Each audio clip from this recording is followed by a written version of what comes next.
Bonsoir à tous, il est l'heure d'une nouvelle émission de 28 minutes, émission particulièrement recommandée pour sa fraîcheur en période de canicule. Et regardez qui est là.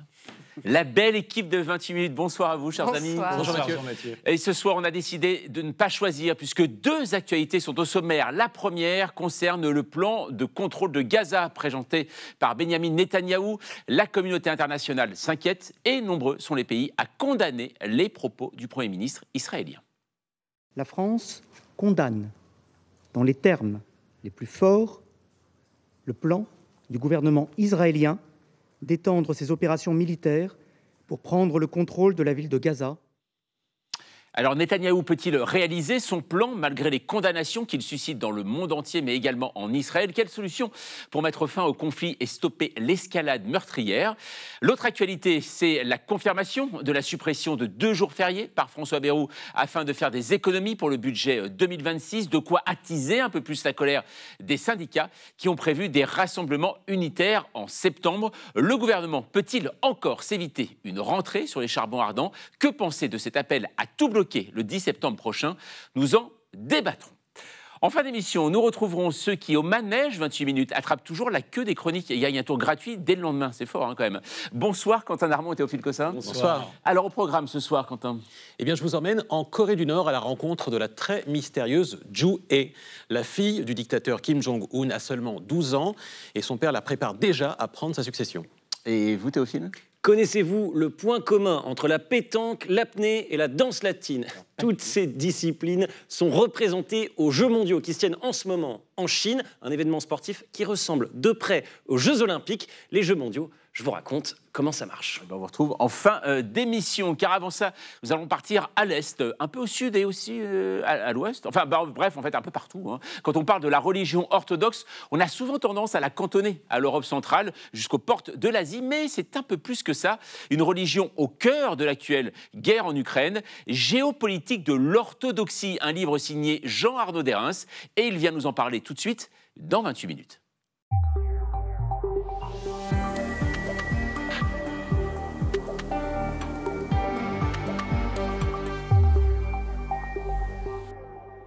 Bonsoir Jean-Arnaud Derens. Bonsoir. Alors vous êtes historien, rédacteur en chef du Courrier des Balkans. Vous publiez ce livre « Géopolitique de l'orthodoxie de Byzance à la guerre en Ukraine » aux éditions Talendier Essai. Je vous présente l'équipe de 28 minutes. Bonsoir Hélène Roussel. Bonsoir Jean-Mathieu. Bonsoir Nacha Sriou. Bonsoir. Alors il est vrai Jean-Arnaud Derens, quand on parle de la religion orthodoxe ou donc de l'orthodoxie, puisque c'est le terme qu'on va employer ce soir, on pense au monde slave.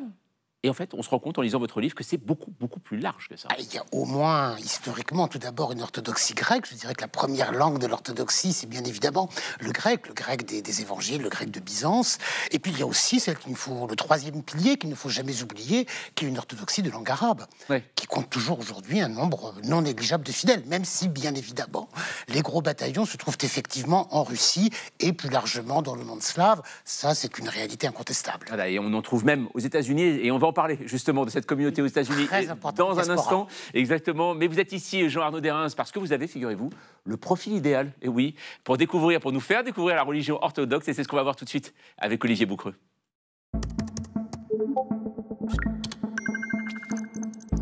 Jean-Arnaud Derens, vous êtes spécialiste des Balkans, vous fréquentez depuis 30 ans les monastères orthodoxes et les coulisses du pouvoir. Pour décrypter comment cette foi pèse aujourd'hui dans les tensions internationales, vous, l'auteur de Géopolitique de l'orthodoxie, vous avez le profil idéal. La guerre en Ukraine a creusé une fracture profonde entre le patriarcat de Moscou et celui de Constantinople. La Russie utilise son église comme instrument d'influence jusque dans les Balkans et en Afrique. Bref, le monde est en désordre et l'orthodoxie dans la tourmente. La guerre est une activité frivole, criminelle et stupide. Mais ce que je trouve très étonnant aujourd'hui, c'est qu'on parle très peu de paix. Ce lien entre religieux et politique, vous l'explorez depuis longtemps sur le terrain. Naissance au Royaume-Uni, enfance en France, vous tombez tôt dans les langues et l'histoire. Le russe d'abord, puis le serbo-croate, découvert à 19 ans lors d'un voyage en Yougoslavie. C'est pour cette région qui sombre dans la guerre que vous vous engagez plus tard, mouvement anti-guerre et solidarité avec la Bosnie. Srebrenica, c'est le seul massacre considéré comme un génocide, juridiquement considéré comme un génocide dans tout le processus des guerres yougoslaves. En 1998, vous vous installez au Monténégro et fondez le Courrier des Balkans, portail francophone sur l'Europe du Sud-Est. Reporter de terrain, vous explorez autant les coulisses des chancelleries que les villages reculés. Vous observez une orthodoxie parfois refuge spirituel, parfois outil de pouvoir. Auteur de Balkans, La mosaïque brisée et de Voyage au pays des Gorani, vous décrivez dans Géopolitique de l'orthodoxie une confession de 200 à 300 millions de fidèles éclatée en églises indépendantes, souvent proches des gouvernements. Молились также и о православном президенте нашем, Владимире Владимировиче Путиным. En Russie, le patriarcat de Kirill relaie les valeurs du Kremlin. En Serbie, Roumanie ou Bulgarie, d'autres églises pèsent sur les choix politiques tout en affirmant leur autonomie. Votre parcours et vos enquêtes donnent des clés pour lire notre époque.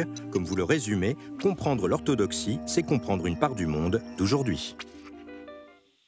Voilà, Jean-Arnaud Derrins, votre livre Géopolitique de l'orthodoxie. Et c'est intéressant parce qu'on se rend compte avec ça que la religion orthodoxe est véritablement revenue presque dans nos mémoires avec la guerre en Ukraine. Pas tout à fait, on en parlait tout de même déjà beaucoup durant les guerres des Balkans. Oui. L'Église orthodoxe serbe a joué un rôle très important et assurément aussi très contestable. Alors, je veux dire récemment, voilà, récemment, c'est vrai qu'elle est revenue quand même au devant de la scène avec cette invasion russe en Ukraine. Bien évidemment, puisqu'elle a été très largement mise en avant, je dirais, par les discours de propagande du Kremlin.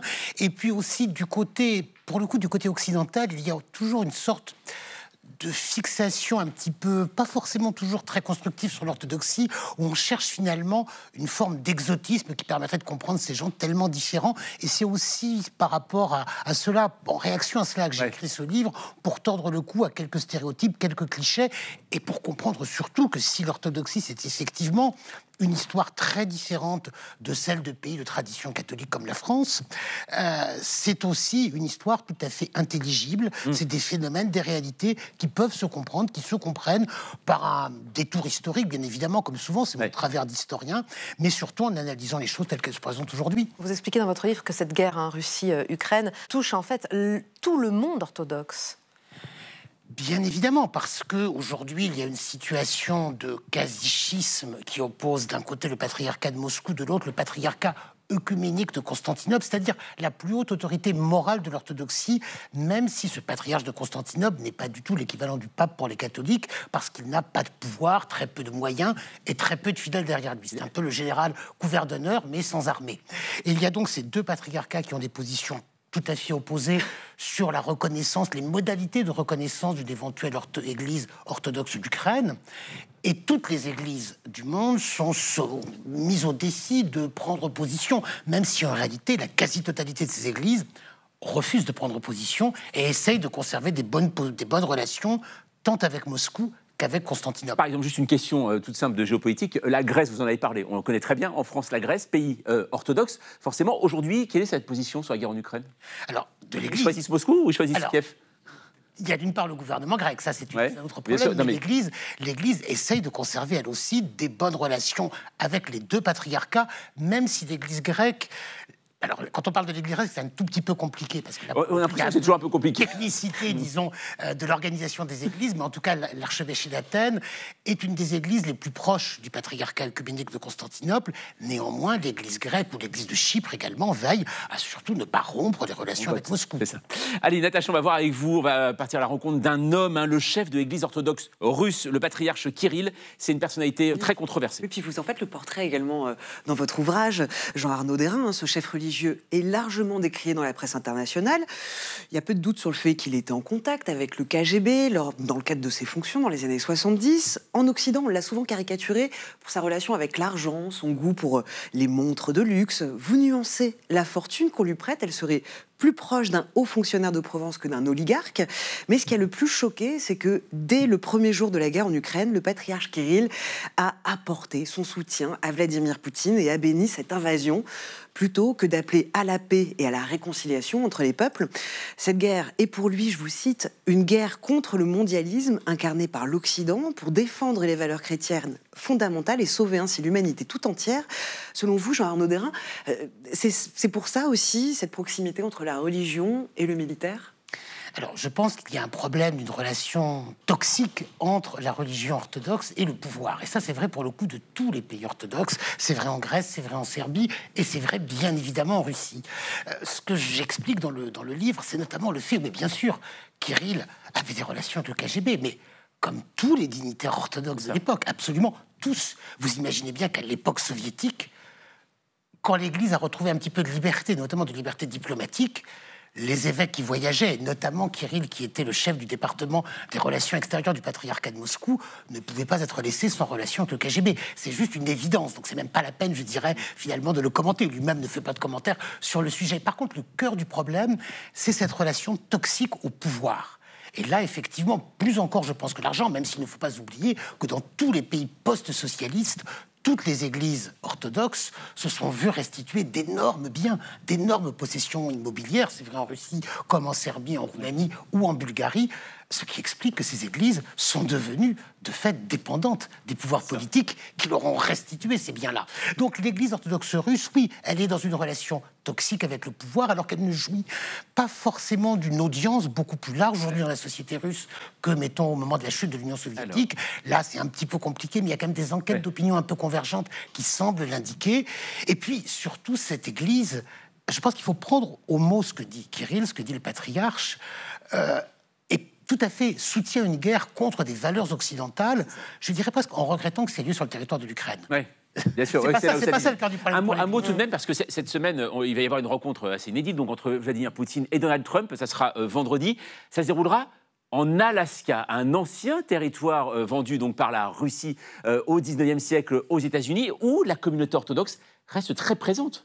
Alors, oui, ça fait partie, là, pour le coup, là, vous ouvrez un sujet extrêmement technique qui est celui des diasporas. Mais on sait qu'aujourd'hui, c'est là où, sur le territoire américain, il y a énormément d'églises orthodoxes. Donc, on imagine le choix aussi. Oui, mais si vous voulez, il y a énormément d'orthodoxes aux États-Unis parce qu'il y a énormément de diasporas venus des différents pays orthodoxes. Vous avez des Grecs, des Serbes, des Roumains, etc. Par contre, ce qui est vrai, c'est qu'historiquement, les premières églises sont effectivement nés en Alaska parce que l'Alaska était russe et puis ensuite il y a eu des immigrants russes qui sont arrivés à New York ou dans d'autres endroits et qui ont donc créé leurs églises. Mais l'église orthodoxe albanaise est aussi née quelque part elle aussi à New York. À New York, oui c'est ça. Mais d'accord, on le voit. Les frontières de l'orthodoxie dépassent physiquement celles de la Russie. Est-ce que vous parliez de relations toxiques, est-ce que finalement ça peut être un outil, une arme, cette religion pour Poutine pour étendre toujours sa zone d'influence? Alors là il y a oui, vous avez raison. Il y a une chose très simple.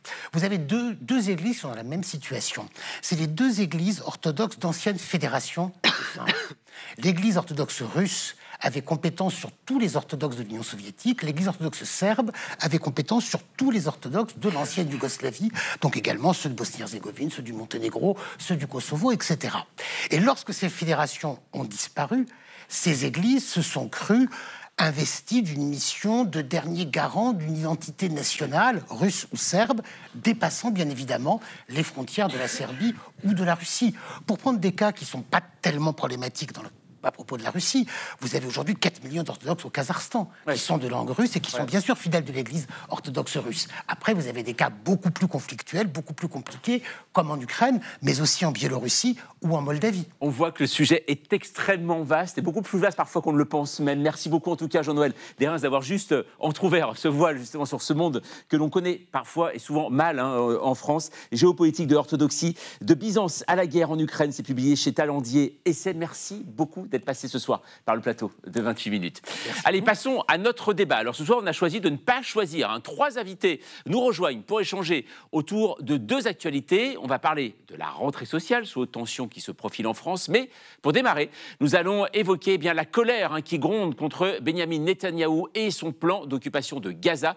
S'agit-il, comme le dit le Premier ministre israélien, de mettre fin à la guerre ou au contraire d'engager un nouveau cycle de violence? Nous en débattons juste après la mise au point d'Amira Swidem.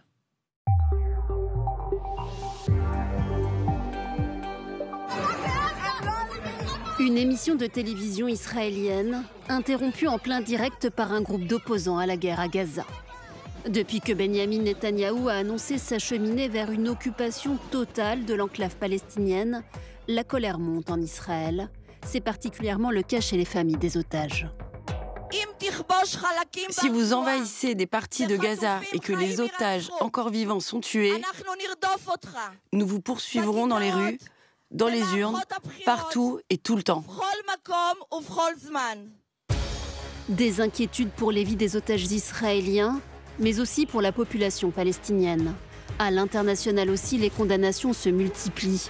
Le plan Netanyahou prévoit de déplacer les centaines de milliers d'habitants de Gaza-Ville.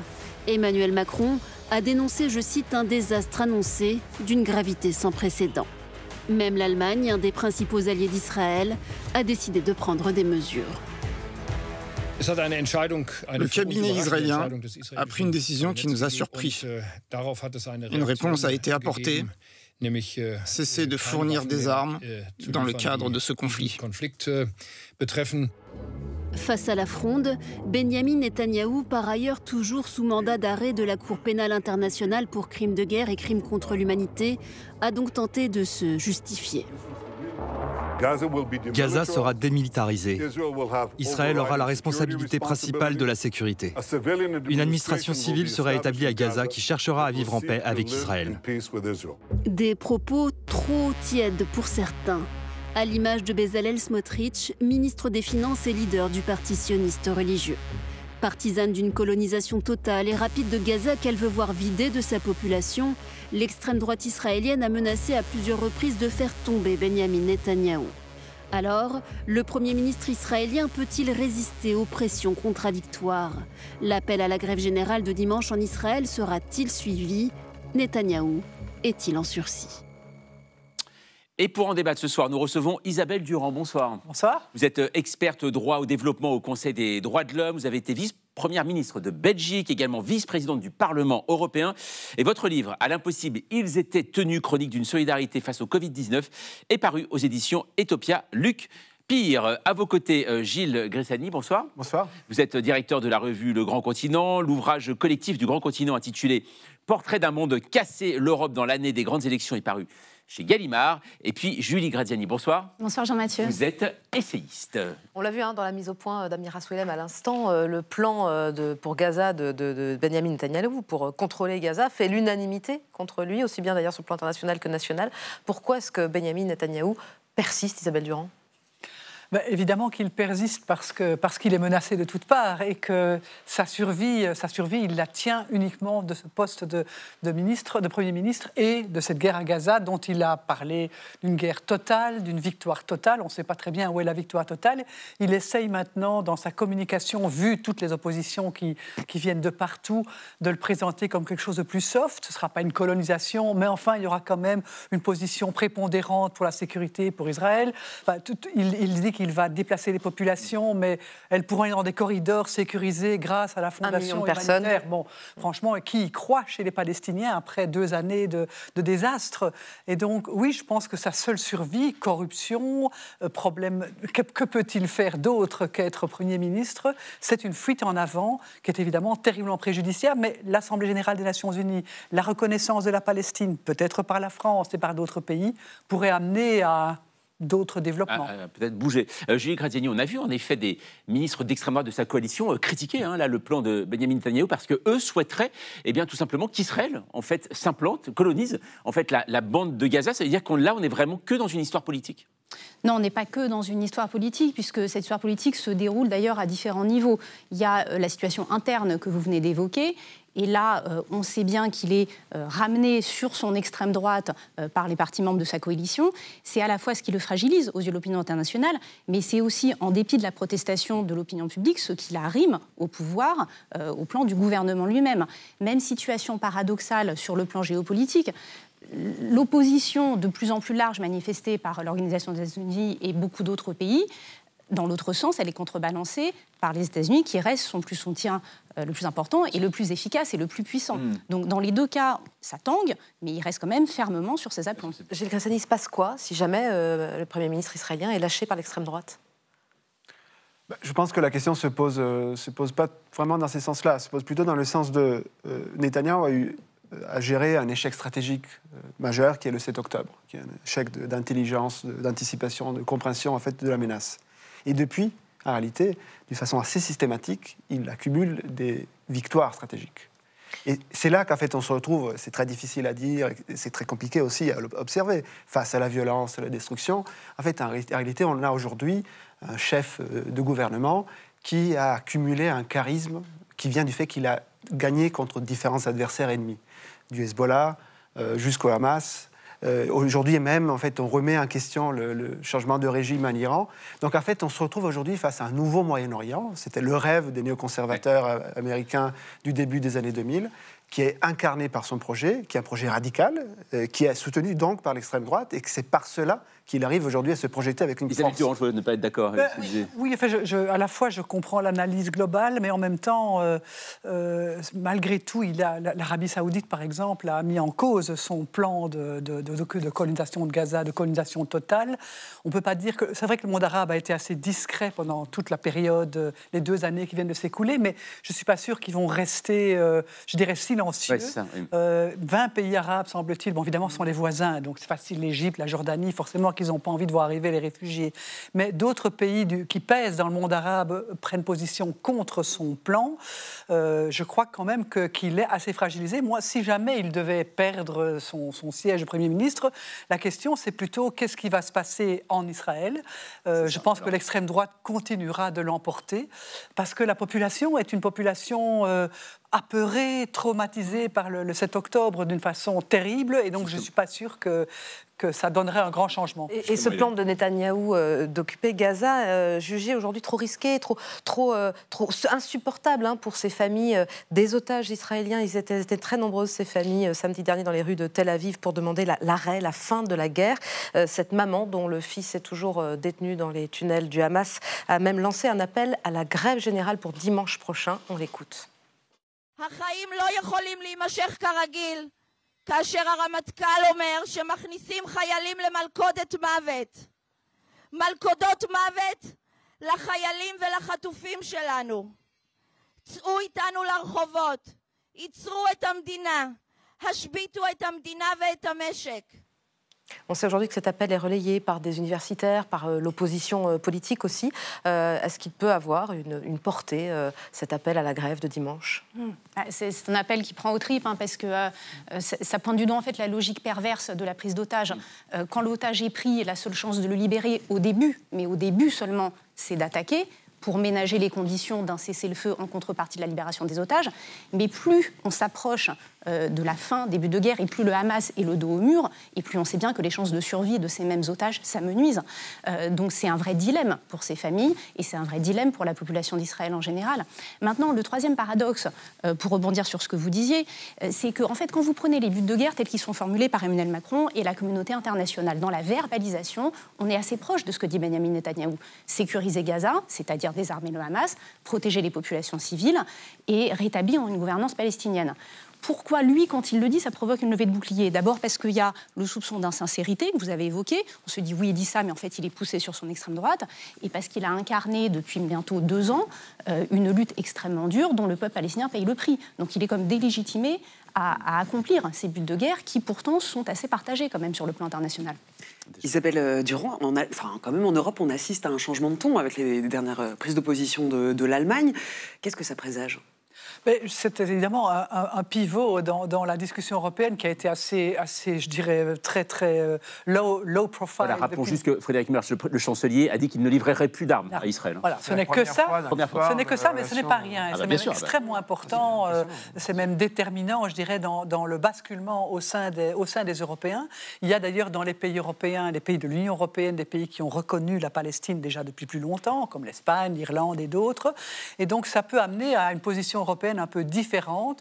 Bon, après, la position européenne sur ce conflit, elle reste malgré tout pas nécessairement déterminante. Gilles Gressani, on voit en effet l'Allemagne qui est en train de changer de ton. Emmanuel Macron qui parle du plan de Benjamin Netanyahou comme un futur désastre. On voit une Europe qui est en train de se mobiliser, qui parle aujourd'hui différemment à Israël, mais pourtant les accords commerciaux sont toujours là avec Israël. Il n'y a pas véritablement d'actes. C'est tout le problème. En fait, on n'a pas de coordination. Il y a des initiatives qui sont prises, qui ne sont pas coordonnées pour le moment. En partie aussi parce que c'est très difficile comme sujet. Et en même temps, c'est très dramatique et tragique. Parce qu'en fait, on parle quand même de la Méditerranée. On parle quand même de la mer, qui est une mer qui est partagée aussi par les Européens. Et l'idée qu'au fond, les Européens n'aient pas à s'en inquiéter, pas à s'en soucier, et que le sceptre de la décision reste entre les mains de Donald Trump et des États-Unis, en fait, montre d'une manière assez forte jusqu'à quel point nous sommes toujours dans une position totalement de dépendance. Et c'est là qu'il doit se jouer, à mon avis, une séquence qui est commune, mais qui est très difficile, d'articuler le front ukrainien au front israélien. Et c'est là qu'on est en train d'échouer, il faut le dire, d'une façon très réaliste. On n'a pas réussi à mener de front ces deux batailles sur nos valeurs. Et c'est là qu'aujourd'hui, on va sans doute payer les conséquences. Julie Graziani, rapidement, le soutien inconditionnel des États-Unis, ça peut durer longtemps? C'est pour toujours? Ça durera. Si on donne le prix Nobel de la paix. L'initiative à laquelle je crois davantage en efficacité, c'est ces voix qui s'élèvent pour la reconnaissance d'un État palestinien. Mais attention, parce que ça oblige à poser sur la table le sujet des frontières de cet État palestinien. Et c'est une guerre qui ne se réglera qu'avec un crayon à papier. Bien sûr, c'est ça le problème. Allez, merci à vous trois. Allez, on va revenir en France, on va passer à notre deuxième débat. Et Hélène, on va le voir, après la confirmation de la suppression de 2 jours fériés par François Bayrou, on peut penser, voilà, en ayant le sens de la synthèse, que la rentrée sera chaude pour le gouvernement. Suppression de 2 jours fériés, nouvelle réforme de l'assurance chômage. Les syndicats ont reçu les lettres de cadrage ce week-end et la pilule ne passe pas. Face à la colère qui monte, le Premier ministre a donc choisi de défendre sa mesure sur sa chaîne YouTube. J'ai proposé l'idée controversée, qui a fait beaucoup de commentaires, de restreindre le nombre des jours fériés. Je sais bien que ça a suscité beaucoup de commentaires et beaucoup d'opposition. Mais en vérité, si c'est un effort de cet ordre qui permet de sortir des difficultés qu'on rencontre ou qui nous aide à sortir des difficultés qu'on rencontre, je trouve que c'est un effort acceptable. Supprimer 2 jours fériés, ça va rapporter 4 milliards, un peu plus de 4 milliards d'euros, mais l'argument ne convainc pas. Prochain rendez-vous, 1er septembre, les syndicats vont se réunir pour décider de la suite. On sait déjà qu'il y a un préavis de grève qui a été déposé, et puis par ailleurs que les pharmaciens, les taxis, les hôpitaux de Paris aussi ont déjà prévu des mobilisations. Le mois de septembre, Gilles Graziani s'annonce bien chaud là, pour François Bayrou. C'est un peu étonnant parce qu'en fait, on a l'impression que depuis un peu longtemps, il n'y a pas trop de mobilisations intenses en France. Et en fait, en réalité, quand on regarde l'histoire des 2 quinquennats Macron, en fait, quelque chose qui caractérise cette période, c'est aussi des mouvements souvent imprévus, dans lesquels des géographies très différentes s'embrasent. On a les gilets jaunes avec les ronds-points, les espaces périphériques, on a les mouvements sociaux contre les réformes de retraite, c'est plutôt les lieux classiques de la mobilisation, on a les mouvements contre des banlieues contre Naël, donc on a vraiment les agriculteurs, on a différentes Frances qui se mobilisent. Et ce qui me frappe à moi, c'est qu'au fond, on se retrouve dans une espèce de spirale de mauvais engrenage dans lequel on a les institutions qui sont plutôt censées canaliser, utiliser, mettre en musique le conflit social et la polémique et la conflictualité, qui ne sont pas capables de faire cela et qui en réalité font l'inverse. C'est une espèce de spirale dans laquelle les institutions créent des crises politiques qui par la suite deviennent des crises sociales et qui s'enlisent. Et c'est pour ça qu'aujourd'hui, on se retrouve, je pense, face à cette impasse-là. C'est qu'on voit bien qu'il y a des choses à faire, mais on ne sait pas comment les faire. Comment les faire, c'est ça. Gilles Graziani, pourquoi finalement on le voit encore François Bayrou, là, qui fait le service après-vente, même au cœur de l'été, de cette fameuse piste de réflexion des jours fériés? Pourquoi ça cristallise autant, cette suppression des jours fériés? Mais sans doute parce que c'est incompréhensible. Enfin, je ne crois pas du tout qu'on va économiser 4,5 milliards en supprimant 2 jours fériés. Montrez-moi les calculs. Ouais. Non mais c'est absurde. Ces jours fériés sont payés par aux salariés. Donc le fait qu'ils travaillent sans être payés davantage, enfin vraiment, si quelqu'un sur ce plateau a compris, je veux bien, mais ça n'a ni queue ni tête et ça sent plutôt l'artifice politicien pour trouver quelque chose à dire par-ci, par-là. Mais oui, c'est très maladroit, parce que tous les ans, ça recommence. Vous aurez remarqué, c'est les mêmes chiffres. Hein. L'année dernière, il fallait aussi trouver 60 milliards d'économies dans la V1 du budget, qui sont devenus 50 milliards, qui sont d'ailleurs pas 60 milliards d'économies à trouver, parce que vous en retraitez 20 milliards, qui sont simplement les recettes qui augmentent du fait de l'inflation. Donc, en plus, on fait croire aux Français qu'il faut se serrer la ceinture à hauteur de 60 milliards, alors que déjà, vous en retranchez la moitié. Donc, enfin, on voudrait rendre les Français fous furieux, on s'y prendra pas autrement. Isabelle Durand, vous, votre point de vue, justement, outre Kievrin, de voir encore ces Français qui s'arc-boutent sur cette caricature, alors, c'est des Français qui s'arc-boutent sur leur défense de jours fériés? Mais enfin, je suis assez d'accord que c'est difficile de croire que ces quelques jours fériés vont changer complètement la donne. Par contre, cette annonce, elle vient après tout le reste. Les retraites, l'année blanche, la fluidité du marché du travail. Enfin, il y a une série de mesures annoncées qui sont déjà problématiques. Oui, vous voyez que ça cristallise moins, on en parle moins. Là, c'est les jours fériés, par exemple l'année blanche, etc. On parle vraiment des jours fériés. Oui, mais on en parle pas parce que c'est la goutte qui fait déborder le vase, même si à la limite c'est peu significatif du point de vue de la recette budgétaire. Et donc, je suis assez d'accord aussi qu'il y a une série d'autres données qui nourrissent cette colère. Elle est multiple. On a aussi la loi du plomb. Est-ce que quelque chose va se passer ou pas, et jusqu'où après l'arrêt de la Cour constitutionnelle. Donc, on a une espèce de climat démocratique qui est très très compliqué, et par ailleurs des institutions et des élus qui sont incapables, vu la crise politique, de trouver, puisqu'il y a une menace de censure. Donc je ne sais pas comment il va s'en sortir. Pour le moment, il essaie de gagner du temps jusqu'octobre. Bon, on verra si quelque chose se passe d'ici là. Mais en tout cas, c'est clair qu'il y a une grande colère. Et en Belgique, je peux vous dire que c'est un peu identique. On est dans un gouvernement de même nature, avec le même type de réforme. Et la rentrée sociale sera Elle va être chaude aussi. Oui, c'est ça. Alors, on va le voir justement. Vous avez parlé d'octobre, mais ça pourrait peut-être se passer avant, Natacha, puisqu'il y a un mouvement qui appelle un blocage total du pays le 10 septembre. Cet appel à la mobilisation vient des réseaux sociaux. Mais alors, ça vient d'où exactement? C'est vrai que ce mouvement viral, à première vue, paraît un peu nébuleux. Le hashtag 10 septembre est de plus en plus partagé sur les réseaux. L'initiative apparaît sans parti affilié, sans syndicat, sans leader. La toute première mention d'un blocage a eu lieu dès le 21 mai sur un canal Telegram, Les Essentiels, un groupe d'extrême droite plutôt confidentiel, présent aussi sur TikTok et qui fait la promotion des racines chrétiennes de la France ou encore du Frexit. Mais c'est quelques jours après l'allocution de François Bayrou qu'un blog apparaît, Mobilisation 10 septembre, ainsi que le canal Telegram Bloquons tout. Le cri de ralliement a alors pris un peu plus d'ampleur. Alors, aussi, en même temps, derrière ce mot d'ordre, c'est un peu un fourre-tout. Oui, c'est-à-dire qu'on a des couleurs politiques, des sensibilités d'extrême droite, de gauche, de radical gauche, même des royalistes. Le gouvernement surveille d'un œil ce mouvement, avec en souvenir le mouvement des Gilets jaunes, même si les forces de l'ordre disent ne pas être inquiètes pour l'instant. Il reste à savoir quelle forme prendra cette contestation. Certains appellent au boycott à la consommation, d'autres à l'occupation des mairies, des préfectures ou des raffineries. Les modes d'action ne sont pas encore définis, mais il nous reste quand même encore un mois. Gilles Grésani, est-ce que cette comparaison avec les Gilets jaunes tient la route? Parce qu'on a là quand même un mouvement qui est apolitique, spontané. Est-ce que la comparaison est-elle viable?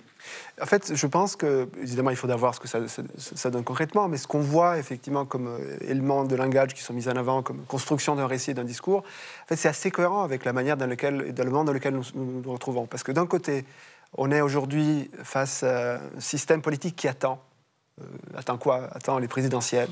Parce que c'est là que ça se joue. Et donc, au fond, les idées ne sont pas sur la table, le combat n'a pas commencé, tout le monde est crispé, arrêté. Et donc, ça dégage, évidemment, dans la société des demandes qui sont très fortes, parce que tout le monde voit qu'on vit dans un monde qui change, qui bouge, et on ne sait pas très bien comment y faire sens. Et donc, ça exprime, au-delà de l'institution, cette espèce de colère.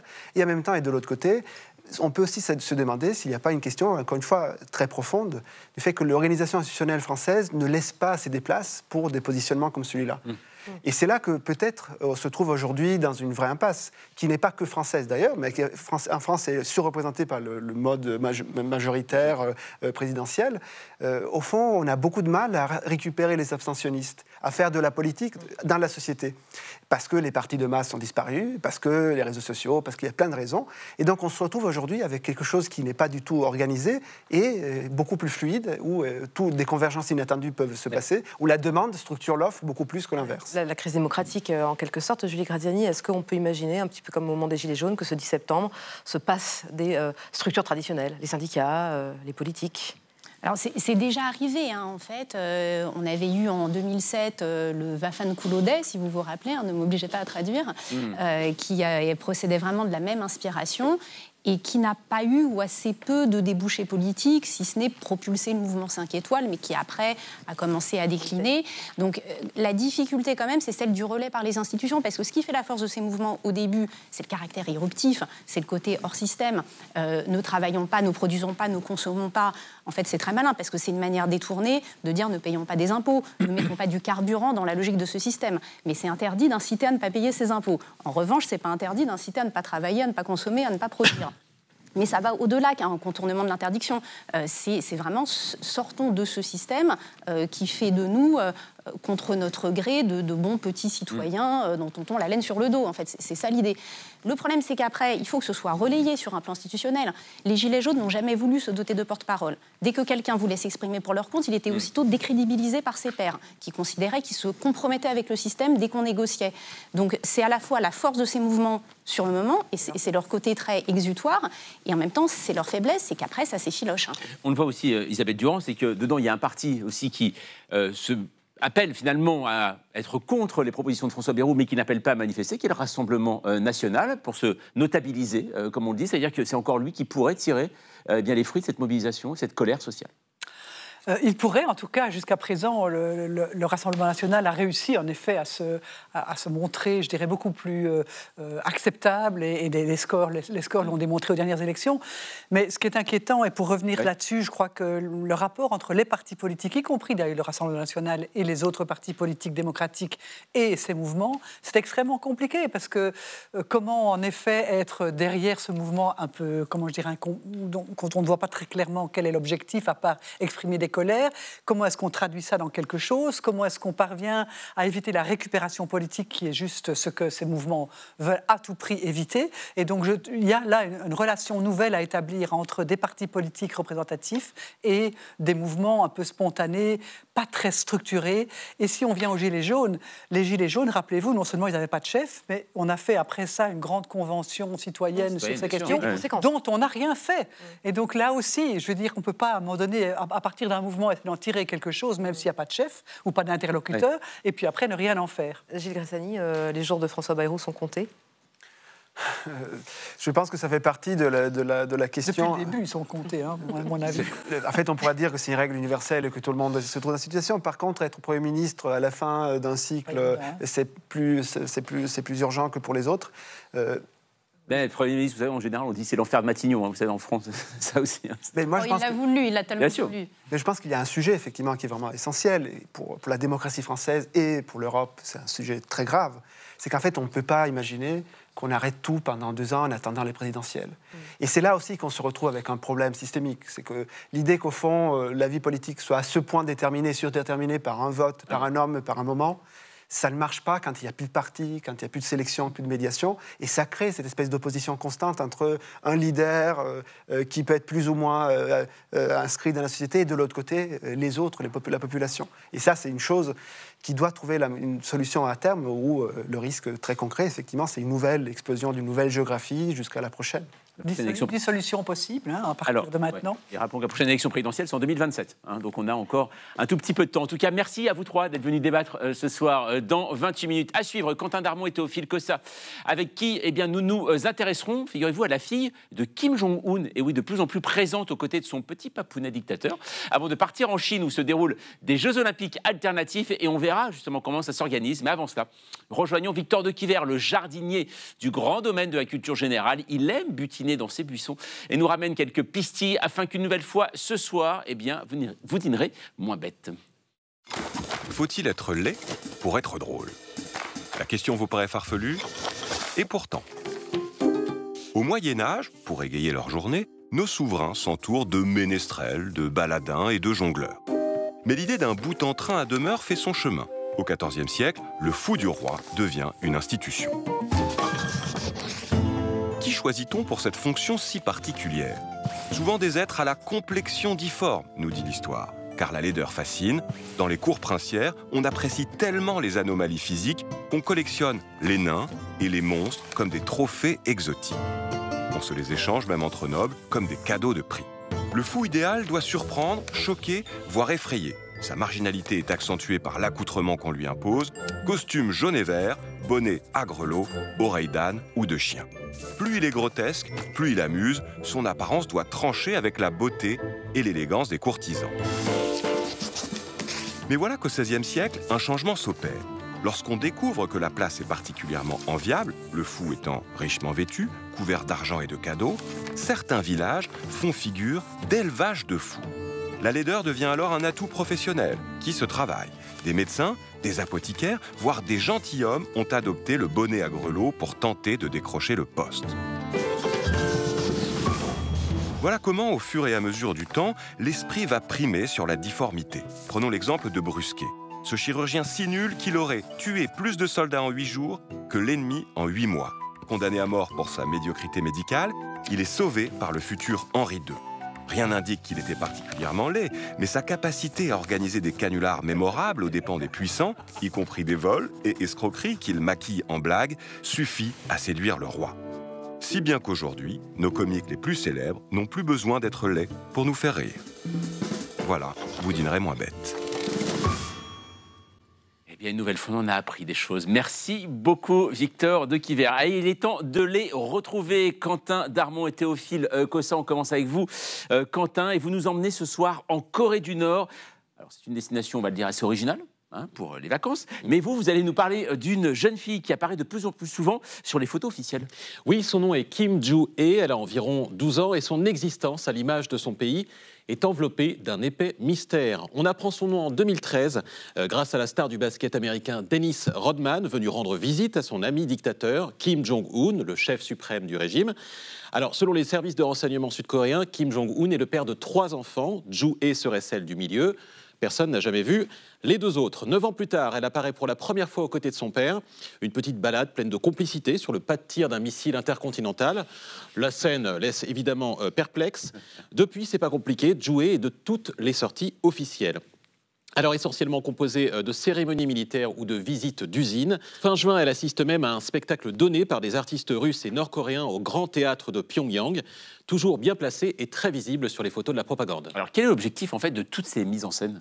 Eh bien c'est une vraie question et les experts s'interrogent. Pour les services de renseignement sud-coréens, c'est bien la preuve que Kim Jong-un, qui a seulement 41 ans, n'est pas au mieux de sa forme. Il souffrirait d'hypertension artérielle, de diabète, tout cela en plus d'une consommation excessive de tabac et d'alcool. Sa fille serait donc en train d'être préparée en fait pour prendre la succession de la dynastie, une hypothèse renforcée par l'utilisation des mots employés par l'agence de presse d'État. Depuis plusieurs mois, elle est désignée comme Yangdo, ça veut dire guide, généralement réservé aux hauts dirigeants ou successeurs du régime, à moins qu'en fait tout cela ne soit qu'un écran de fumée, une simple manœuvre pour présenter le dirigeant nord-coréen comme un bon père de famille, prêt à désigner une jeune femme à la tête du pays. Selon le spécialiste Yang Moo-jin, il est possible que Joo-hee soit juste utilisé et que le fils aîné de Kim soit en train de préparer à la succession à huis clos. En tout cas, on le voit, le culte de la personnalité est absolument indémodable au sein de l'unique dynastie communiste au monde. Oui, Kim Jong-un a interdit à ses concitoyennes de porter le même prénom que sa fille bien-aimée. Mais ça n'est pas tout. Il est également illégal d'imiter sa coiffure, dite coiffure du coq. Vous savez, c'est celle qui donne un peu de volume au-dessus du front. Alors, en cas de désobéissance, attention, les Nord-Coréennes risquent 3 à 6 mois de travaux forcés ou bien de rééducation en prison. Alors, on imagine bien qu'il ne s'agit pas d'un atelier de relooking. Bref, il ne peut y avoir qu'une étoile du matin qui brille en Corée du Nord. C'est le surnom de Joo-hee. Merci beaucoup, en tout cas, Quentin. Allez, avec vous, Théophile, on part cette fois-ci, nous, en Chine, où se tiennent en ce moment les World Games, les Jeux mondiaux. Alors, c'est un grand événement sportif international, même multisport, un peu comme les JO ou presque. Vous allez nous expliquer. Et déjà, alors, comment ça marche, justement? Oui, c'est pour ça que je vous en parle, Jean-Mathieu. Je sais, parce que vous êtes nostalgique. On est tous nostalgiques des JO. Et bien, ça tombe bien. Les Jeux mondiaux vont pouvoir nous consoler. Ça se passe à Chengdu, dans le centre de la Chine. C'est jusqu'au 17 août. Et il faut bien le dire, ces World Games, ça ressemble beaucoup aux Jeux Olympiques. Déjà, c'est tous les 4 ans. On en est à la 12e édition, à chaque fois dans un pays différent. Il y a une cérémonie d'ouverture, une cérémonie de clôture, un relais de la flamme, et puis surtout 4000 athlètes, plus de 110 nations représentées, 34 sports différents. Et c'est là que ça devient intéressant. Ce ne sont que des disciplines qui ne sont pas aux JO. Alors, il y a des sports qui sont déjà assez connus, comme le karaté ou le jiu-jitsu, mais il y a aussi des sports, on va dire, inattendus, voire même un peu niche. Trampoline synchronisée, kayak polo, c'est du water polo mais en kayak. Roller, aérobic, wakeboard, apnée, danse latine, mais aussi billard ou pétanque, on adore.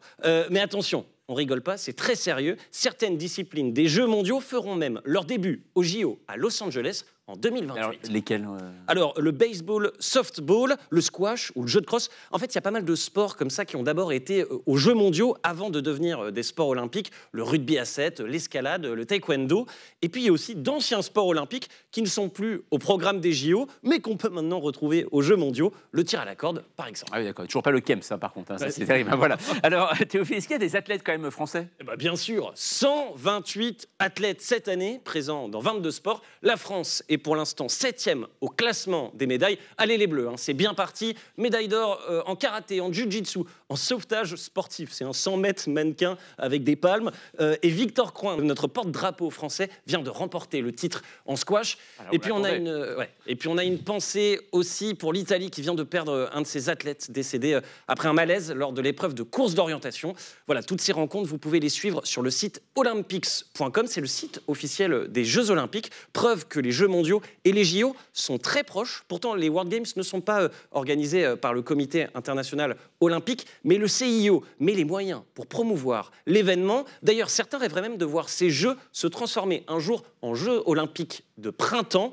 Moi, je trouve que c'est une très bonne idée. Comme ça, on pourrait les accueillir à Paris et puis nous, on revivrait les JO. Et voilà, soyez notre nostalgie. Merci beaucoup à vous, merci mes amis. Un petit salut avant de partir à Valérie Amarou, productrice de 28 minutes l'été. Un merci encore à elle pour son travail et son écoute. Elle a toujours amené le bateau au bon port, hein, finalement, c'est le principal. En tout cas, merci à elle et belle fin d'été. À suivre sur Arte, Soirée Doc 1942, l'année où la guerre est devenue mondiale, série documentaire qui vous tiendra en haleine en vous plaçant du côté des combattants comme de ceux qui ont cherché un refuge, une vraie fresque à découvrir.